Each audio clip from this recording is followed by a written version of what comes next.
Assalamualaikum warahmatullahi wabarakatuh. Nama saya Ahmad Hadi Wijaya, yang mana saya adalah mahasiswa dari IAIN Metro Lampung. Nah, di sini saya akan memberikan tutorial mengenai untuk menghitung tingkat kesukaran, menghitung daya beda, dan reliabilitas dan validitas. Nah, untuk yang pertama, saya akan memberikan tutorial untuk menghitung tingkat kesukaran. Nah, langkah pertama dalam menghitung tingkat kesukaran itu adalah kita menghitung skor siswa. Sebenarnya di tingkat kesukaran menghitung skor siswa itu tidak diperlukan ya, tapi tidak apa-apa agar terisi skor siswanya. Nah, rumus skor siswa untuk menghitung skor siswa itu adalah sama dengan kemudian sum. Kalian klik di sini, kemudian kalian tarik ke samping sampai ke nomor soal yang 10. Kemudian ketika sudah, enter. Ketika sudah seperti ini, ketika sudah diketahui hasilnya, kita tinggal tarik ke bawah sampai nomor siswa yang ke-10 untuk mempersingkat kalian mengerjakan tugasnya. Nah, langkah selanjutnya menghitung jumlah benar. Rumus jumlah benar itu adalah sama dengan sum. Kemudian kalian klik di sini, kalian tarik ke bawah sampai nomor siswa yang ke-10. Ketika sudah seperti ini, tinggal kalian enter. Nah, langkah selanjutnya kita menghitung indeks kesukaran. Nah, rumus dari indeks kesukaran itu adalah sama dengan jumlah benar dibagi jumlah siswa. Nah, karena di sini sudah diketahui bahwasanya jumlah siswanya itu ada 10, berarti jumlah benar dibagi 10. Kemudian enter. Nah, langkah selanjutnya kita menentukan keterangan apakah ini sangat sukar, atau sedang, mudah, atau sangat mudah. Nah, di sini ada bahwasanya 0,0 itu adalah sangat sukar. Kemudian 0,1 sampai 0,30 itu sukar. 0,31 sampai 0,70 itu sedang. Kemudian 0,71 sampai 1,9 itu mudah.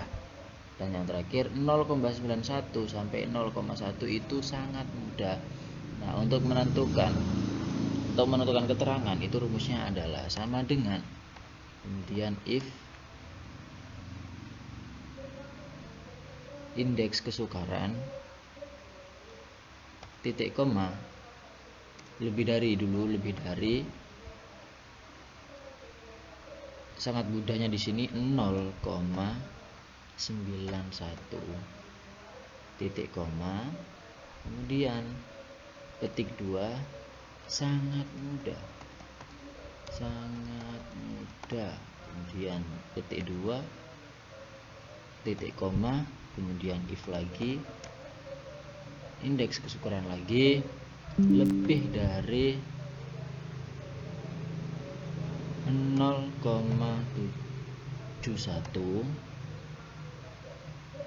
kemudian titik koma, petik 2 mudah, petik 2 lagi, titik koma lagi, kemudian if lagi, indeks kesukaran lagi, kemudian lebih dari 0,31, kemudian titik koma, petik 2, kemudian sedang,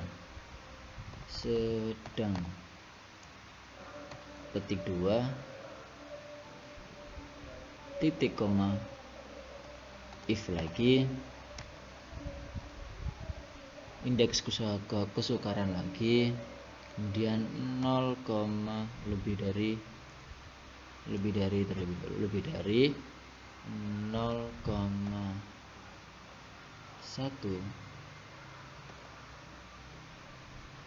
kemudian titik koma, petik 2 sukar,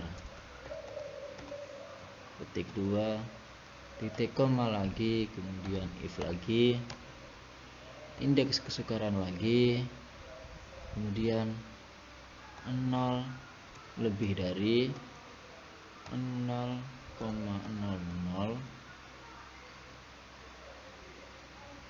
kemudian titik koma, petik 2 sangat sukar, kemudian titik 2, kemudian dalam kurung 5 kali 1 2 3 4 5. Ketika sudah enter. Nah, untuk mempercepat, karena di sini sudah diketahui bahwasannya nomor soal yang pertama itu adalah sedang. Kita blok terlebih dahulu untuk mempersingkat, kemudian kita tarik ke kanan untuk menentukan apakah itu mudah, sedang, indeks kesukaran, jumlah benar. Nah, ketika sudah seperti ini, jadi kita sudah selesai menghitung tingkat kesukaran, bahwasannya soal yang pertama itu adalah sedang, soal yang kedua sukar, dan yang terakhir itu adalah mudah. Kemudian selanjutnya di sini saya akan memberikan tutorial mengenai bagaimana cara menghitung daya beda. Nah, untuk menghitung daya beda, langkah pertama. Sebelumnya di sini sudah diketahui bahwasanya BA itu adalah jumlah responden yang banyak menjawab soal dengan benar kelompok atas. Kemudian BB adalah jumlah responden yang banyak menjawab soal dengan benar kelompok bawah. Kemudian CA adalah jumlah responden kelompok atas, CB jumlah responden kelompok bawah. Di sini D itu adalah daya beda. Nah, di sini sudah ada rumus daya beda, yaitu BA dibagi CA, kemudian dikurang BB dibagi CB. Di sini sudah ada kategori juga, kategori dari daya beda: jelek, cukup, baik, dan baik sekali. Nah, di sini juga ada catatan, jika negatif maka butir soal tersebut tidak layak pakai atau bisa disingkat dengan TLP. Nah, untuk menghitung daya beda, langkah pertama kita itu adalah menentukan nilai siswa. Nah, rumus nilai siswa itu adalah sama dengan sum. Kemudian kalian klik di sini nomor soal yang pertama ini dan mahasiswa yang pertama, kemudian kalian tarik ke kanan sampai ke nomor soal yang ke-10. Kemudian kalian enter, dan untuk mempersingkat kalian mengerjakan tugas, kalian tinggal tarik ke bawah. Nah, ketika sudah seperti ini, langkah selanjutnya adalah kita mengurutkan dari nilai siswa yang terbesar sampai nilai siswa yang terkecil. Caranya itu adalah kalian blok seperti ini, kemudian kalian menuju ini sort and filter ini ya teman-teman. Kalian klik, kemudian sort language to smallest, yaitu Z to A, dari yang terbesar ke yang terkecil. Nah, ini sudah ya, dari yang terbesar yaitu nomor nilainya 8, kemudian yang terkecil itu adalah nilainya 1. Nah, ketika sudah menentukan dari nilai yang terbesar sampai nilai yang terkecil, langkah selanjutnya kita itu adalah memisahkan bagian atas dan memisahkan bagian bawah. Nah, contohnya itu adalah caranya itu adalah dengan kalian blok setengah dari jumlah siswa.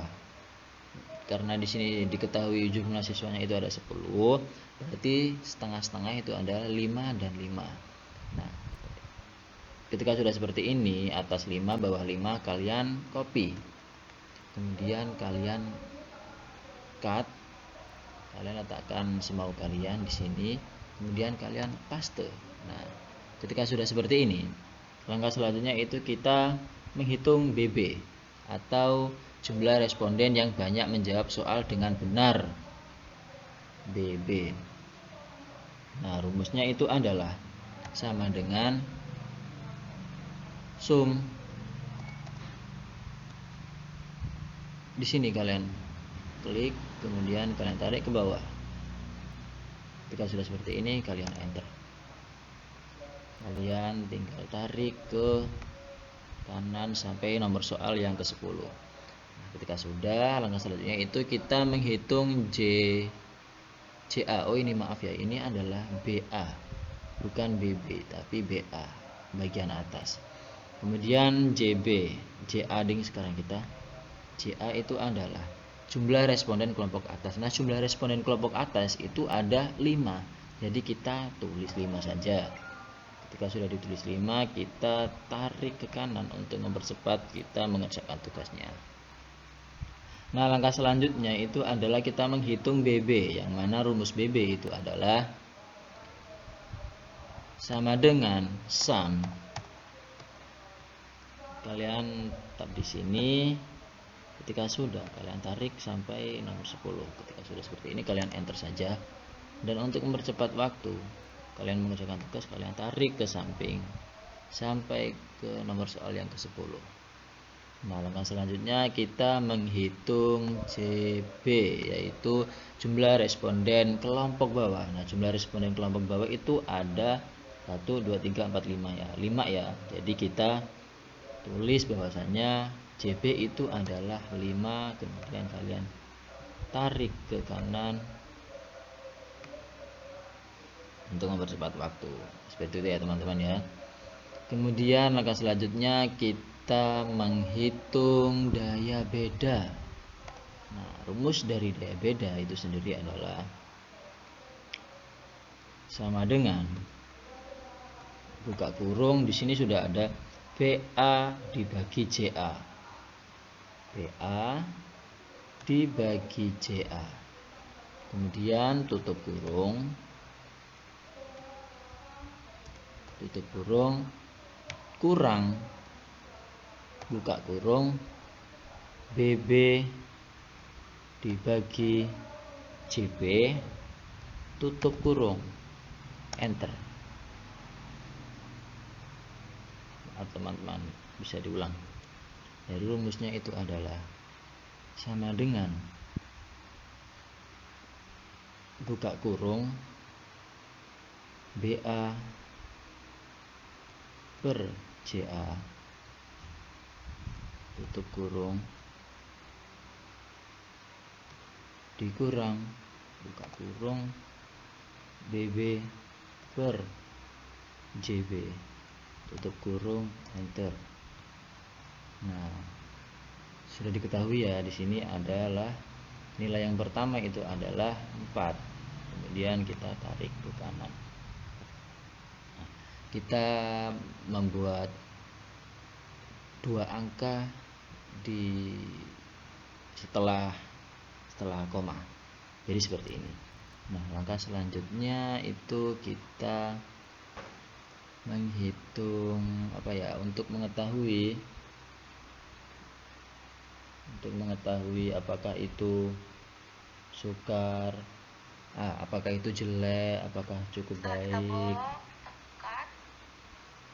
Jadi itu namanya kriteria.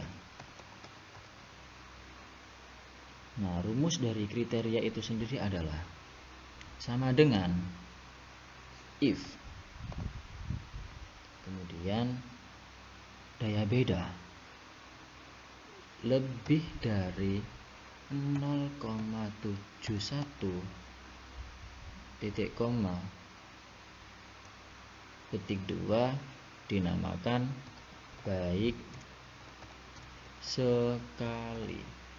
Petik dulu, petik 2, titik koma lagi, kemudian if lagi, daya beda lagi lebih dari 0,41 titik koma petik 2 dinamakan baik. Petik lagi, kemudian titik koma, if lagi, daya beda lagi lebih dari 0,21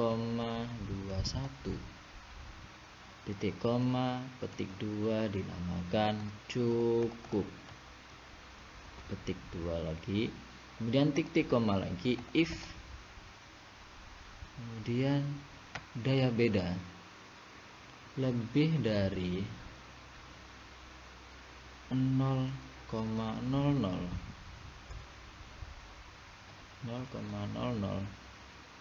titik 2 petik 2 dinamakan jelek. Petik 2, kemudian titik koma, tidak usah titik koma, kemudian kita tutup kurung, 4 kali 1 2 3 4, kemudian enter. Nah, sudah diketahui bahwasanya soal yang pertama itu adalah cukup.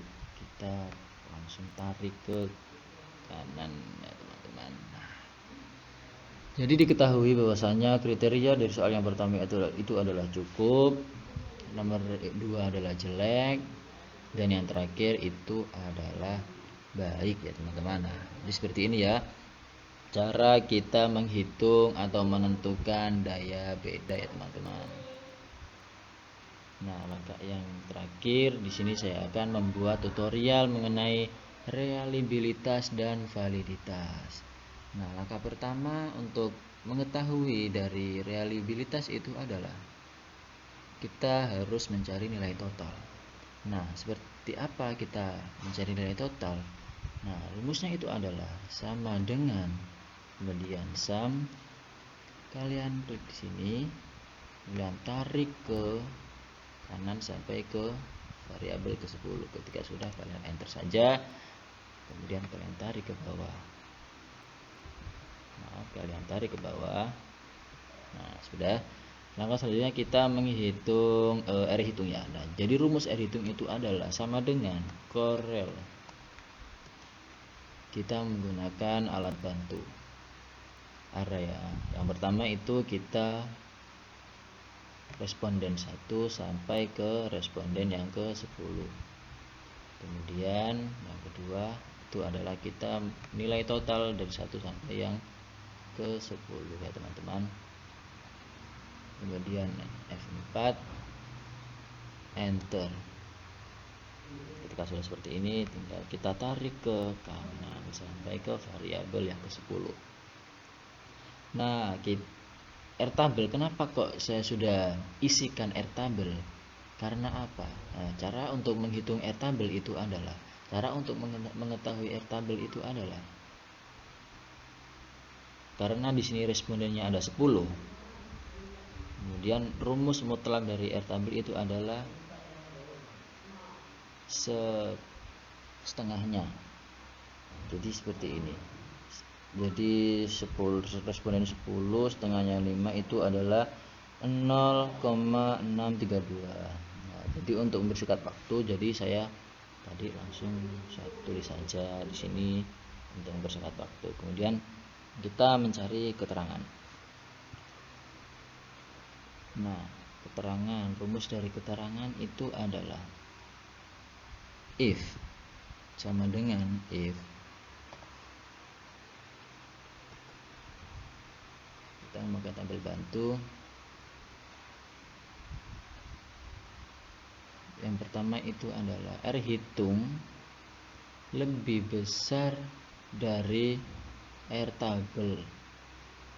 Kemudian kita di sini kita tulis valid, tidak valid.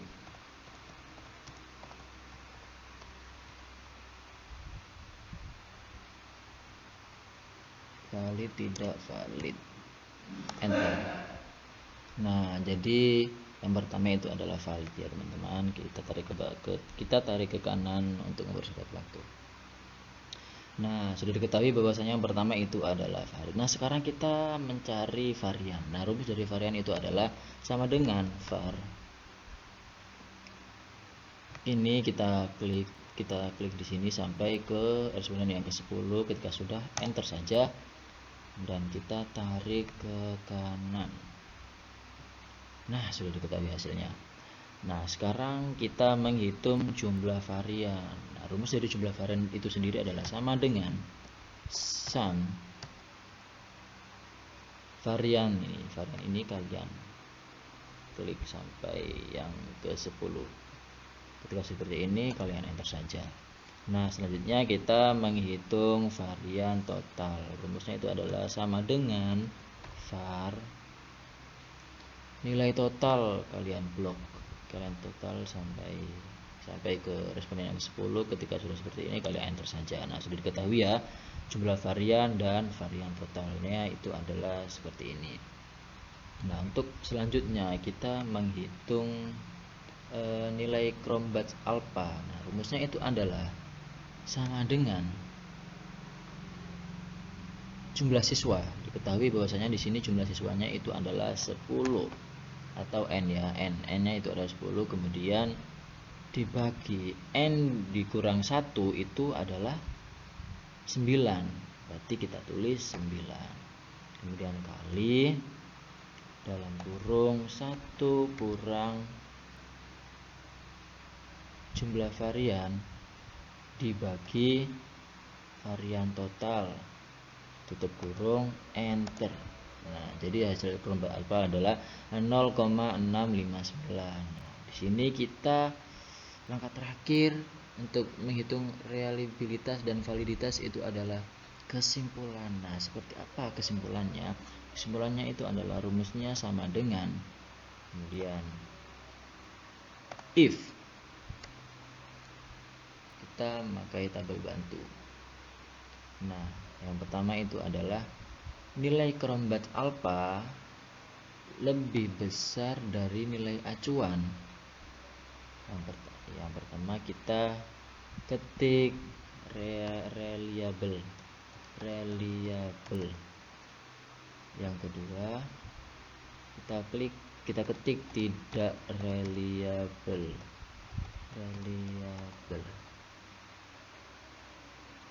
Kita enter. Nah, bahwasanya kesimpulan kriteria pengujian ini adalah tidak reliable. Seperti itu ya teman-teman. Mungkin cukup ini saja yang bisa saya kasih tutorial kepada kalian tentang menghitung tingkat kesukaran, menghitung daya beda, dan menghitung reliabilitas dan validitas. Jadi seperti itu. Kurang lebihnya saya mohon maaf yang sebesar-besarnya. Saya akhiri. Wassalamualaikum warahmatullahi wabarakatuh.